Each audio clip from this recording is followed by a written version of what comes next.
दोस्तों, आज तारीख है 16 नवंबर 2025 और आज के रोज़ देश भर में नेशनल प्रेस डे मनाया जा रहा है। मैंने भी सोचा कि मुझे भी अपनी राय इन विषयों पे रखनी चाहिए। वजह दो है। पहली बात तो ये कि मीडिया से, प्रेस से मेरा जो संबंध है वो बहुत पुराना है। तकरीबन 2 दहाई से भी पुराना मेरा संबंध है। मैं ग्रेजुएशन के दिन से पहले ही अखबारात के लिए लिखता था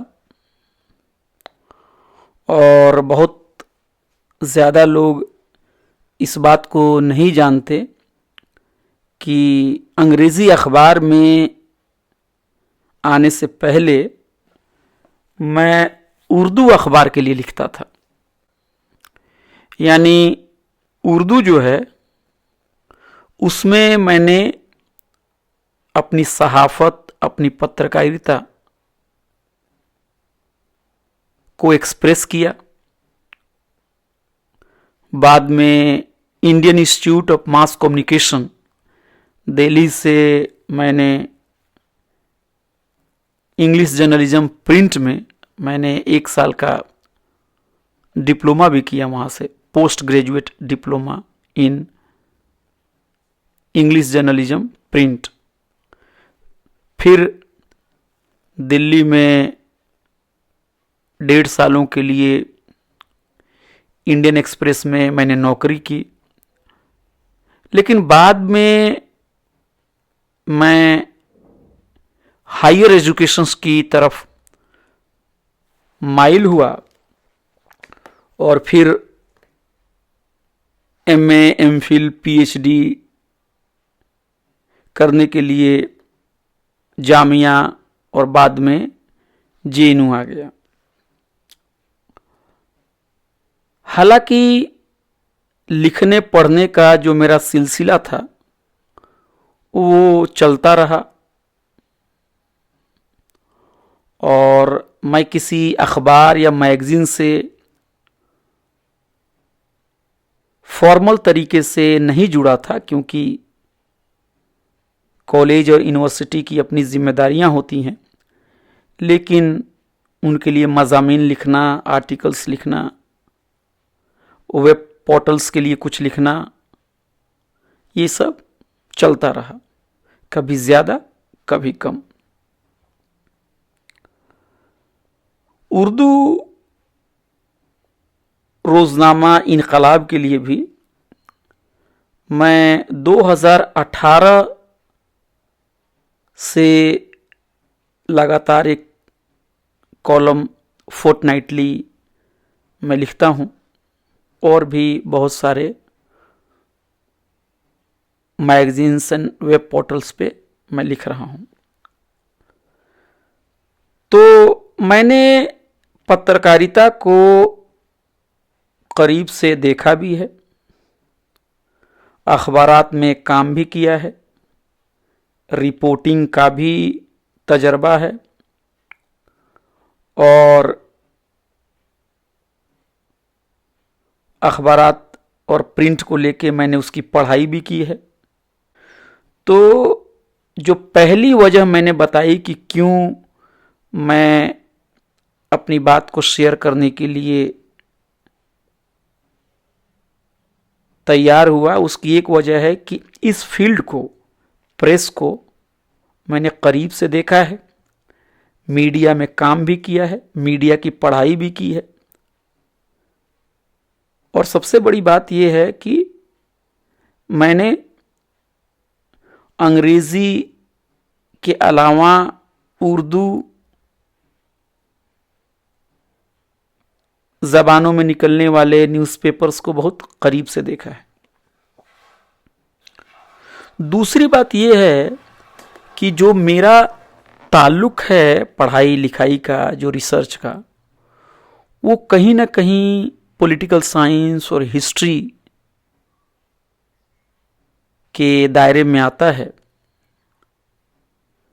तो अगर आप मॉडर्न हिस्ट्री को देखें या पॉलिटिकल साइंस के उसूल को देखें तो आप पाएंगे कि मीडिया जो है वो किसी भी तहरीक, किसी भी आंदोलन की कामयाबी के लिए बहुत ही ज़रूरी है। वजह यह है कि जो मॉडर्न वर्ल्ड है वो तो कोई ग्रीक सिटी है नहीं जहां लोग शहर के किसी एक खास जगह पे इकट्ठा हो जाएं और फिर एक दूसरे से जो भी पॉलिटिकल या सोशल मसाइल हैं उस पर बातचीत कर लें। ऐसा तो है नहीं। भारत जैसे मुल्क में बड़ी आबादी है, हम कई बार अपने नेबर से भी नहीं बात कर पाते हैं। कई बार हमारे पड़ोस में जो कुछ गुजरता है वो भी हम मीडिया के माध्यम से जानते हैं। यानी कोई आंदोलन हो, चाहे डेमोक्रेसी हो, चाहे लोकतंत्र हो, उसकी कामयाबी इस बात पर निर्भर है कि जो खबरों का जो फ्लो हो वो फ्री एंड फेयर तरीके से हो। एक इंसान को जब किसी दूसरी घटना के बारे में, किसी दूसरे समुदाय के बारे में, किसी दूसरे इंसान के बारे में कोई सूचना दी जाए तो सूचना जो हो वो ऑथेंटिक हो और सच्चाई पर मबनी हो। क्योंकि अगर इंफॉर्मेशन गलत हमें हासिल होगी तो हमारे फैसले भी गलत होंगे। इसलिए डेमोक्रेसी में जो ऑथेंटिक करेक्ट इंफॉर्मेशंस का फ्लो होना बहुत ही ज्यादा जरूरी है, एक अहम बात है। अब आप अपने बॉडी को ले लीजिए या हम अपने बॉडी को ले लें। जिस तरह से हमारे बॉडी में, हमारे रगों में खून दौड़ता है, उसी तरह से किसी भी देश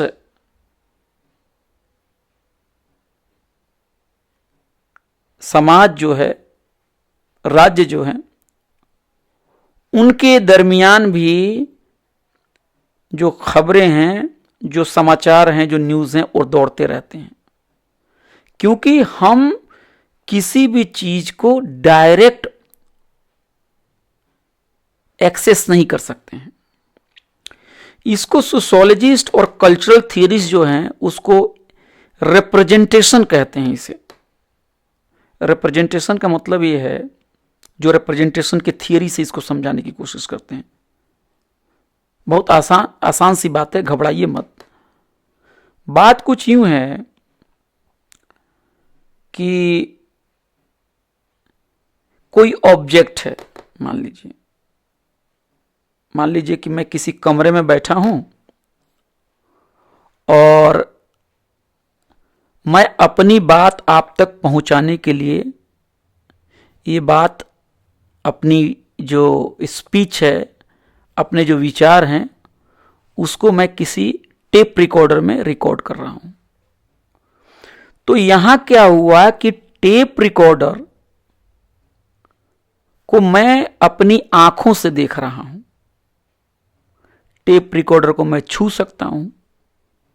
तो होता यह है कि टेप रिकॉर्डर ऑब्जेक्ट है और मैं देखने वाला, मैं सब्जेक्ट हूं। तो चूंकि टेप रिकॉर्डर मेरे पास है, तो टेप रिकॉर्डर को मैं छू सकता हूं। मुझे किसी का सहारा नहीं चाहिए टेप रिकॉर्डर को देखने के लिए, किसी माध्यम की जरूरत नहीं है, क्योंकि मैं अपनी आंखों से इस चीज को देख सकता हूं। लेकिन इस तरह की सिचुएशन हमारे लाइफ में बहुत कम होता है। ज्यादातर मामलों में सच्चाई को जानने के लिए हमें एक माध्यम की जरूरत होती है। यानी जो ऑब्जेक्ट है, जो रियलिटी है, उसको हम जाके छू नहीं सकते हैं, उसे देख नहीं सकते हैं, बल्कि एक माध्यम है, एक मीडियम है जो उस रियलिटी को हम तक पहुंचाता है और उस रियलिटी को हम तक रिप्रेजेंट करता है। यही रिप्रेजेंटेशन की थियरी है। मिसाल के तौर पे मान लीजिए कि मैं दिल्ली में बैठ के अपने कमरे में कुछ पढ़ रहा हूं, फिर मुझे ये खबर मिलती है कि कलकत्ता में बहुत सारे लोग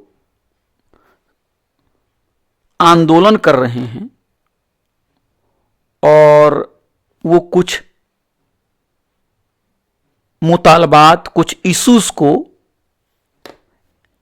एड्रेस करवाना चाहते हैं प्रशासन की वजह से, प्रशासन से कुछ इश्यूज को एड्रेस करवाना चाहते हैं। और मैं कलकत्ता खुद तो नहीं जा सकता। दूसरी बात यह है कि मैं हिंदी या उर्दू जानता हूं और कलकत्ता के जो आंदोलनकारी हैं वो बांग्ला में अपनी बातों को रख रहे हैं। तो आप देखिए कि एक मुश्किल तो स्पेस का हुआ, क्योंकि मैं कलकत्ता से तकरीबन 1500 से 1600 किलोमीटर दूर बैठा हूं। दूसरी बात, जबान की भी एक दिक्कत है, लिंग्विस्टिक प्रॉब्लम भी है। तो क्या है कि हम वहां तक नहीं पहुंच पाते हैं। ऐसी सिचुएशंस अक्सर हमारे लाइफ में होती है कि जो भी इंफॉर्मेशन हमें मिलती है, इसके लिए हम किसी दूसरे पे डिपेंडेंट रहते हैं। तो कलकत्ता में जो प्रोटेस्ट हो रहा था, जो आंदोलन हो रहा था, उसको जिस ढंग से पत्रकार या टीवी न्यूज चैनल हम तक बातों को पहुंचाएंगे, मेरी समझदारी वैसी ही बनेगी। अगर उन्होंने सही खबर पहुंचाई तो मेरे इंफॉर्मेशन सही होंगे। अगर उन्होंने गलत खबर वहां से दे दी मुझे, या पूर्वाग्रह में ग्रसित होकर उन लोगों ने आंदोलनकारियों के बारे में बुरी बुरी बातें बता दी, तो मैं भी आंदोलनकारी को बुरा ही समझूंगा। तो इसलिए मीडिया का रोल बहुत ही इंपॉर्टेंट है। अगर मीडिया ने इंफॉर्मेशन को डिस्टॉर्ट कर दिया, उसके अंदर में प्रिजुडिस डाल दिया, उसमें बायसनेस डाल दिया, उसमें क्या हुआ, सच्चाई का गला घोट दिया, उसमें कुछ बातें कहीं कुछ नहीं कहीं, उसने हाफ ट्रूथ कहा, उसने जो मजलूम थे उनके खिलाफ में ही रिपोर्टिंग की, तो इससे क्या होता है कि आम लोगों के बीच में जब इंफॉर्मेशन फैलती है तो क्या होता है कि लोग सही जानकारी के अभाव में ऐसे डिसीजन लेते हैं जो उनको नहीं लेना चाहिए। न्याय के साथ खड़ा होने के बदौलत वो जो अन्याय कर रहे हैं उनकी तारीफ करने लगते हैं। तो ये बहुत बड़ा मसला है इस देश के अंदर में। दूसरी मिसाल देख लीजिए, बिहार का एग्जाम्पल ले लीजिए। बिहार में आप जाएंगे तो पाएंगे कि भाई वहां पानी की समस्या है, वहां सड़क की समस्या है, वहाँ बिजली की समस्या है, वहाँ स्कूल नहीं है, वहाँ कॉलेज नहीं है, वहाँ लोगों को रोजगार नहीं है।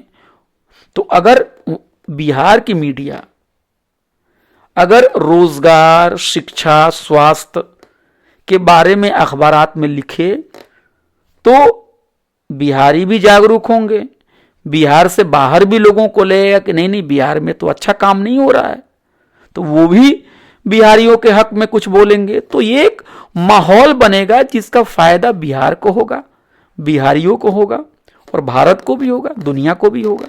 क्योंकि जब इतनी बड़ी आबादी की जो समस्याएं उसका हल होगा तो इससे तो सबको फायदा होगा। उसी तरह दिल्ली में भी बहुत सारी समस्याएं हैं। अगर दिल्ली की समस्याओं के बारे में अखबार, मीडिया, न्यूज़पेपर सही जानकारी दे तो दिल्ली में बैठे हुए जो शासक वर्ग है वो भी अच्छी डिसीजन लेंगे, एडमिनिस्ट्रेशन भी अच्छा डिसीजन लेगा। उनको इस बात का डर भी होगा कि अगर जनता के मसाइल को हम हल नहीं करेंगे तो जनता कल सड़कों पे आ जाएगी। नेताओं को भी डर होगा कि अगर उन्होंने जनता को सुविधा नहीं दी तो जनता कल क्या करेंगे कि जनता विरोध करेंगे, हमारी कुर्सी चली जाएगी। इसलिए ये इतने डिटेल्स में मैं इस बात को इसलिए बताने की कोशिश कर रहा हूं कि आप समझे कि मीडिया का कितना बड़ा रोल है एक मॉडर्न सोसाइटी में, एक डेमोक्रेटिक सोसाइटी में। क्योंकि हम अपनी खुली आंखों से अपनी जिंदगी में जो कुछ भी होता है उसका 1% चीज ही देखते हैं। 99% बातें जो इंफॉर्मेशन हमको मिलती है वो किसी न किसी मीडियम से मिलती है, और वो मीडियम जो है वो मीडिया है, वो प्रेस है। अगर प्रेस ही सही चीज ना दे तो हमारी सोच गड़बड़ हो जाएगी। और जब सोच सोसाइटीज के अंदर में, जब इंफॉर्मेशन सोसाइटीज के अंदर में जब गलत दौड़ने लगेगी तो सोसाइटी आगे नहीं बढ़ पाएगा। इसलिए मीडिया का रोल बहुत ही इंपॉर्टेंट है। ये बात लोग समझते नहीं है। मीडिया का जो रोल है वो, उसका जो दायित्व है वो लोगों के प्रति है। एक जर्नलिस्ट का रोल है कि वो लोगों की भलाई में रिपोर्टिंग करे, वो लोगों की समस्याओं के बारे में रिपोर्टिंग करे, वो नेताओं से, सत्ता से, प्रशासन से सवाल पूछे कि आप लोगों को सुविधाएं क्यों नहीं दे रहे हैं, लोगों के मसाइल को क्यों नहीं हल कर रहे हैं, रोजी रोजगार, सेहत, एजुकेशन, स्वास्थ्य, इसके लिए काम क्यों नहीं कर रहे हैं, सोसाइटी में पीस बिल्डिंग के लिए आप क्यों नहीं काम कर रहे हैं। जो वंचित तबके हैं, चाहे दलित हों, चाहे आदिवासी हों, चाहे माइनॉरिटीज के लोग हों, चाहे बैकवर्ड क्लासेस के लोग हों, चाहे महिलाएं हों, चाहे मजदूर हों, उनके हक में पॉलिसीज क्यों नहीं बन रही है। ये मीडिया का काम होना चाहिए। लेकिन हो क्या रहा है इस देश में। और एक बात मैं और कहना चाहता हूं कि आजकल एक सोशल मीडिया पे एक देखता हूं कि एक बाइनरी खड़ी हो गई है। कुछ लोग उस कैंप के मीडिया को बुरा कहते हैं और कुछ लोग इस कैंप के मीडिया को बुरा कहते हैं। मुझे लगता है, कुछ लोगों को लगता है कि अरे पिछले 10-15 सालों के अंदर में मीडिया जो है उसका पतन हो गया है। मुझे लगता है ये सब बातें दुरुस्त नहीं है। ये सारी बातें राजनीति से प्रेरित है। मेरा मानना यह है कि अगर कोई स्टडी हो ऑब्जेक्टिव तरीके से और अगर ये बताए कि पिछले 15 सालों में मीडिया जो है वो और ज्यादा सत्ता का जय जयकार कर रहा है तो मैं मान लूंगा। लेकिन मैं यह मानने के लिए तैयार नहीं हूं कि 2010 या 2015 या 1990 से पहले मीडिया बहुत ही अच्छा था और अभी मीडिया खराब हो गया। ऐसा नहीं है। मीडिया अंग्रेजों के दौर में की हिमायत करता था ज्यादातर मीडिया, और आजादी के बाद जो मीडिया है वो भी आजादी के बाद जो शासक वर्ग है उन्हीं की जय जयकार कर रहा है। उसके तौर तरीके अलग हो सकते हैं, उसकी जुबान अलग हो सकती है, उसका लहजा अलग हो सकता है, कितनी भक्ति होती थी, आज कितनी हो रही, इस पर डिबेट हो सकता है। लेकिन कोई ये कहे कि पहले का मीडिया बिल्कुल अच्छा था और आज का मीडिया जो है पतित हो गया, मैं इस बात को नहीं मानता हूं। मीडिया में प्रॉब्लम है। अगर आप हिस्टोरिकली देखेंगे तो मीडिया जिस हद से आवाम का तर्जुमान होना चाहिए, जिस हद से सत्ता वर्ग के कामकाज का उसे हिसाब लेना चाहिए, वैसा ये नहीं ले रहा है। और इसकी बहुत सारी वजूहात हैं। एक सबसे बड़ी वजह यह है कि मीडिया को कंट्रोल या तो पैसे वाले करते हैं या फिर मीडिया को कंट्रोल सत्ता वर्ग करता है। यानी जो शासक वर्ग है, जो पैसे वाले लोग हैं, वही मीडिया को ओन करते हैं, कंट्रोल करते हैं और वही पत्रकारों को बताते हैं कि आपको क्या करना है। दूसरी जो सबसे बड़ी समस्या इस देश में कि भारत के ज्यादातर जो पत्रकार हैं, खासकर जो बड़े बड़े मीडिया हाउसेस में बैठे हुए हैं, वो मुट्ठी भर जो 2-4 सवर्ण जातियां हैं, उन्हीं से उनका ताल्लुक है। अब मिसाल ले लीजिए आप दूध का। दूध के ऊपर जो मलाई होती है और जो मलाई, जो दूध के अंदर में जो मलाई है और जो मलाई का जितना प्रपोर्शन है, जितना अनुपात है मलाई का, उसी अनुपात में जो समाज के टॉप पोजीशंस में बैठने वाले जो लोग हैं, जो टॉप में जो संसाधन के साथ जो लोग पैदा हुए हैं, जो जाति प्रथा में तथाकथित अपने आप को सवर्ण जातियां कहती हैं, जिनके पास सारे संसाधन हैं, जो संस्कृति धर्म सबको कंट्रोल करते हैं, पैसा उनके पास है, जमीन के मालिक वही हैं, ऐसे ही लोग पत्रकार बनते हैं, ऐसे ही लोगों को नौकरी मिलती है, ऐसे ही लोगों को प्रमोशन मिलता है, ऐसे ही लोग न्यूज़पेपर निकालते हैं, ऐसे ही लोग जो हैं वो इलेक्ट्रॉनिक मीडिया को, न्यूज चैनल को चला रहे हैं। इसकी वजह से जो गरीबों की, जो वंचितों की, जो अल्पसंख्यकों की, जो मजदूरों की, जो किसानों की, जो आदिवासियों की, जो दलितों की, जो पिछड़ों की, जो महिलाओं की आवाज आनी चाहिए, वो दब जाती है। एक थियरी हम लोग पढ़ते थे, गेट कीपिंग। अब आप देख लीजिए गेट कीपिंग का क्या मतलब है। सिनेमा हॉल में अब जब आप जाते हैं तो वहां पे सिनेमा हॉल के गेट पे कोई व्यक्ति जो होता है, पहरेदार जो होता है, वो लाठी लेके खड़ा रहता है।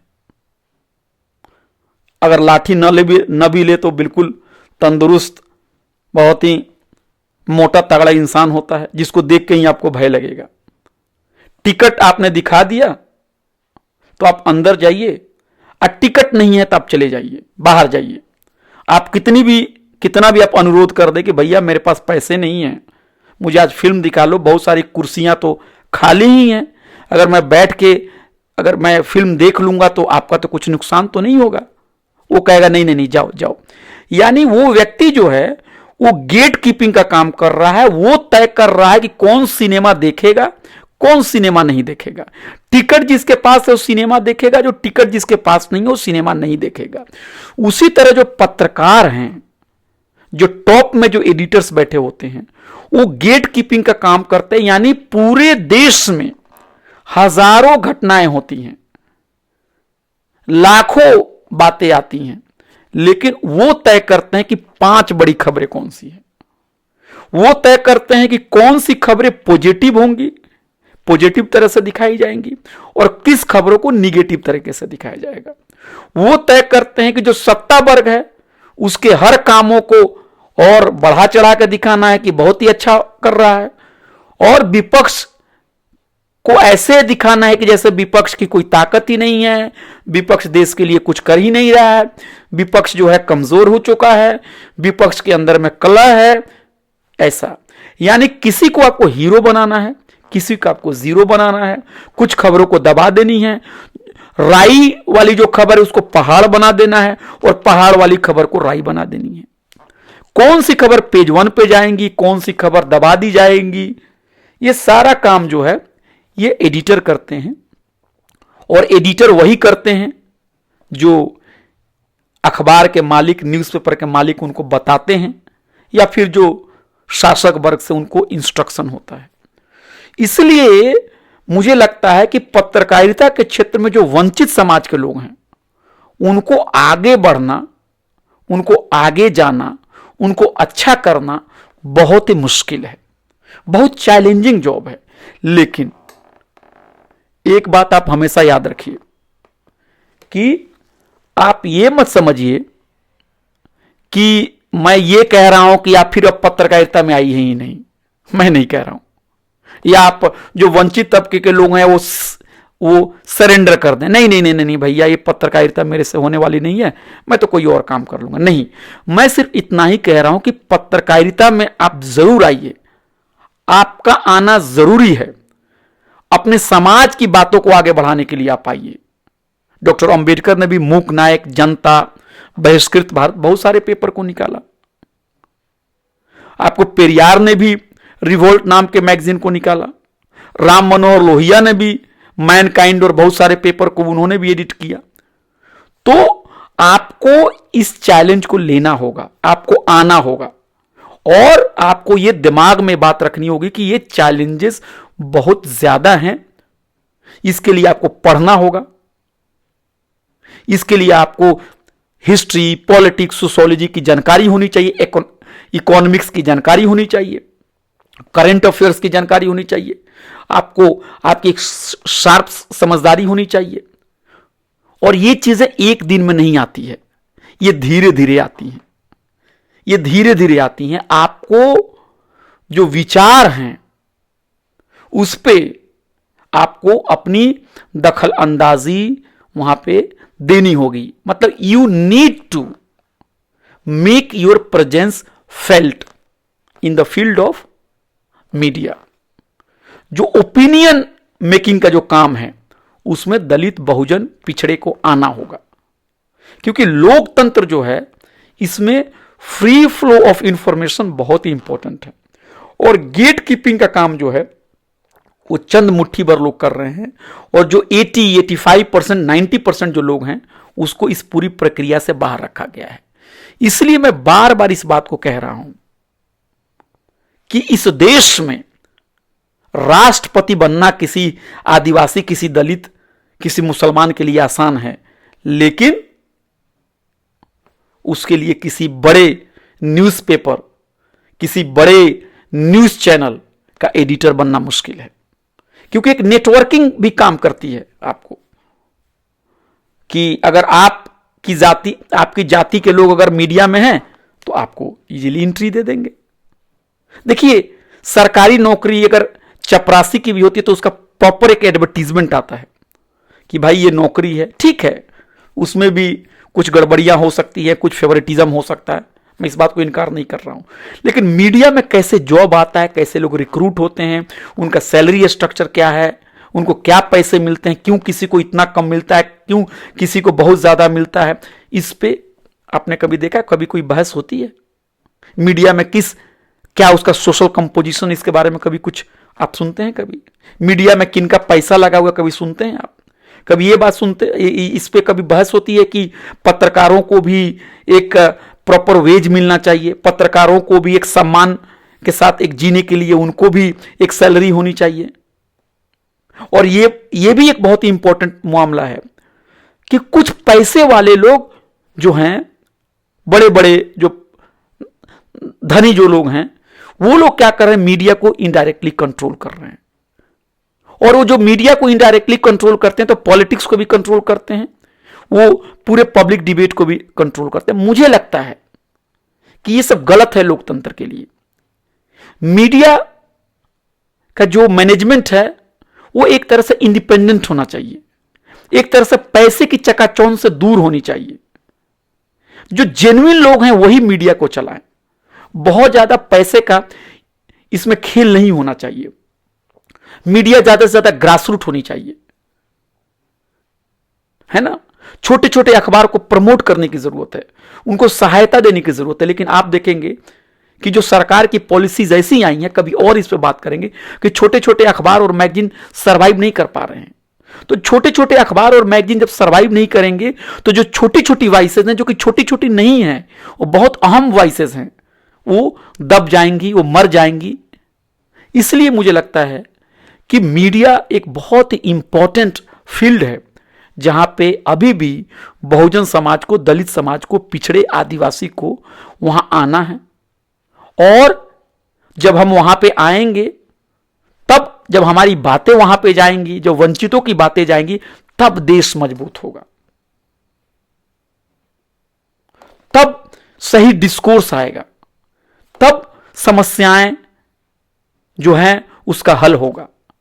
मेरे दोस्तों, साथियों, जो लोग पत्रकारिता की पढ़ाई कर रहे हैं, जो पत्रकार बनना चाहते हैं, एक बात मैं यही मैसेज आपको देना चाहता हूं, जो मेरी जिंदगी में जो मैंने हासिल किया है।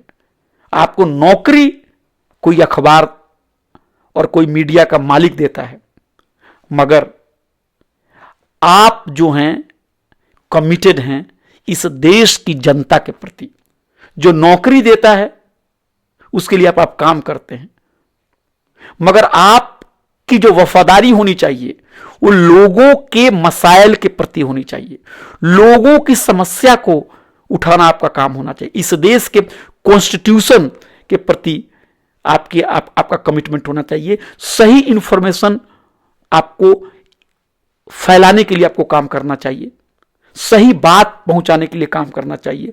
और जब कभी पक्ष लेने की बात आए तो जो भी व्यक्ति सबसे कमजोर हैं उसके पक्ष में आप बोलिए। और पत्रकारिता का मतलब यह नहीं है कि सत्ता वर्ग के पास चला जाना। पत्रकारिता का मतलब यह है कि सत्ता वर्ग से अपने आप को दूर रखना और जनता के करीब रखना, लोगों से सीखना, लोगों के बीच में रहना, फील्ड में रहना। और फील्ड में रहना भी उतना ही जरूरी है जितना पढ़ना जरूरी है, क्योंकि जब आप पढ़ते हैं तो फील्ड की चीजें भी ज्यादा दिखती है, और जो फील्ड में जब आप चीजों को देखते हैं तो किताब में भी आपको बहुत सारी बातें दिखती हैं। इसलिए मेरे पत्रकार बंधुओं, जो पत्रकारिता कर रहे हैं या जो पत्रकारिता में अपना जीवन व्यतीत करने के बारे में सोच रहे, उनसे मेरी यही गुजारिश है कि आप पत्रकारिता को बहुत सीरियसली लीजिए और पत्रकारिता के जरिए वंचितों के मसाइल को उठाइए, सच्ची बात पहुंचाइए, लोकतंत्र को मजबूत कीजिए और सामाजिक न्याय के बारे में बात कीजिए। आपका कमिटमेंट, आपकी वफादारी, आपकी अकाउंटेबिलिटी जनता से है, कॉन्स्टिट्यूशन से है, इस पूरे समाज से है। आपकी जो वफादारी जो है वो किसी पैसे वाले जो मालिक हैं उनके प्रति नहीं होनी चाहिए। और मीडिया जो है, जैसे जैसे ये इसमें ग्रास रूट से लोग आएंगे, जैसे जैसे वंचित तबके इसमें आएंगे, वैसे वैसे सही बात आएगी, वैसे वैसे जो डिस्कोर्स का लेवल होगा वो ज़्यादा हाई होगा, ज़्यादा अच्छा होगा, असली मसाइल आएंगे। और जो नकली मसाइल में दिन भर जो मीडिया उलझा रहता है ये गायब होंगे। यही मुझे आज आप लोगों के साथ कुछ कहना था। बहुत सारी ऐसी बातें हैं जो आज नहीं हो पाई, लेकिन बहुत सारी बातें आ भी गई। और जाते जाते एक बार फिर मैं आपको नेशनल प्रेस डे के मौके पे आप लोगों को मैं एक बार फिर से मुबारकबाद देता हूं। आइए एक साथ मिलके जानें, पढ़ें, लिखें, समझें और एक दूसरे से अपने विचार को शेयर करें। आपका बहुत बहुत शुक्रिया।